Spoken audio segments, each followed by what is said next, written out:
Yeah, no, I think it's an incredibly important question, because I'm sure Jackie, like me, receives many emails every week from very anxious people and parents who perhaps were on the shielding list, who have seen, on the one hand, can't believe this dystopia that we're living in, that they're witnessing surging case numbers.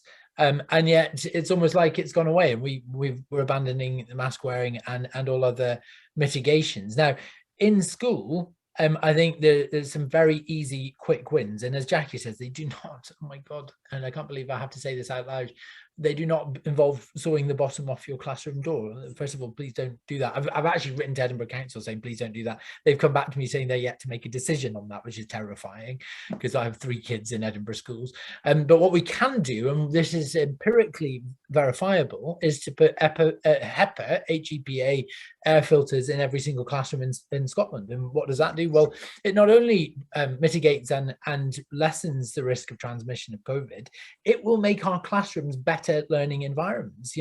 I was leaked a copy of an analysis of Edinburgh schools about CO2 levels in classrooms. It is astonishing. There's something like only 3 schools in Edinburgh are operating within safe limits. How is that a healthy learning environment for our kids? Firstly, you don't pick up much information if your head is clouded with CO2. Second of all, it's dangerous. Third of all, it means that if everyone's rebreathing the same air, they're rebreathing everybody else's particles and their bacteria and their viruses. So generally, I think pandemic or not, we should be having these filters in every classroom. But it is one way to mitigate against the virus in our classrooms, and we should be doing it now. Thank you. Jackie? Let me pick up on a number of those points. Let me agree with Alex about ventilation in schools and public buildings and HEPA filters, and I made that point earlier. What was interesting about the information from Edinburgh is it showed all the monitoring of CO2 levels, but it didn't show any action by way of mitigation to do anything about it. So all these CO2 monitors that are in classrooms across Scotland, there are not even enough of them, aren't resulting in any action being taken. So we need to make sure that that is done. HEPA filters are a cheap and effective way of doing it.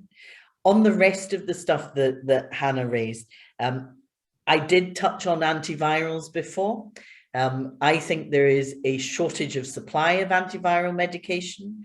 For me, that's when somebody who is immunosuppressed, and a very, very small list of people, I have to tell you, will be eligible for antivirals. It depends on them having a PCR test. It depends on Test and Protect contacting them and a doctor to administer it. And in my area in Helensburgh, an 80-year-old constituent had to travel from Helensburgh to Oban to get the antiviral medication. If there was a way of putting you off, that was the way to do it.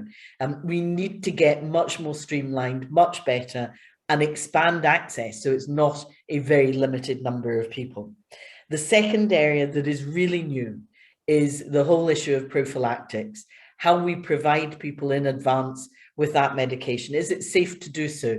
That's why the UK Medicines Agency is looking at it. We need to be clear about how we have the resources, the medicines to live with COVID. Now, I was vaccinated. I'm looking forward to my next vaccination. The truth is, I've had COVID twice.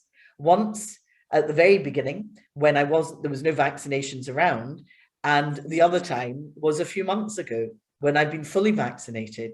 So the reality is we need to keep, innovating to find out how we deal with this.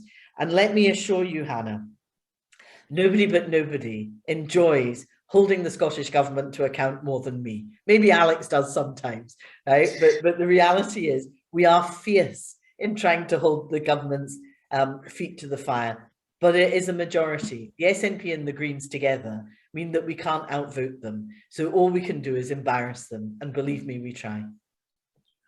Thank you, Jackie. And just a daft laddie question, really, I suppose, is, if HEPA filters are so cheap and readily available, what's getting in the way of them being installed? Well, that is the $1 million question. I mean, we have consistently argued for it, and I'll, stop and let Alex in a minute. But it's almost as if the government seem to think because we're arguing for it, they're not doing it. They're just not taking it seriously. Yeah, I don't understand, because I've done quite a lot of research in this. I've got a guy who actually works in the industry as a constituent. He's really evangelizing for HEPA filters, not out of commercial interest, but because he knows the good they can do. And he pointed me to several, really quality grade HEPA filters that are used in the private sector that retail on Amazon from 45 to 75 pounds.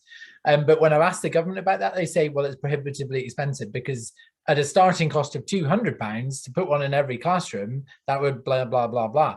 And so I think this is a procurement issue that the government need to do a bit more research. But they decided in that paper that £300,000 was plenty of money, enough to buy to hire a carpenter to come and cut the bottom off your kid's school door.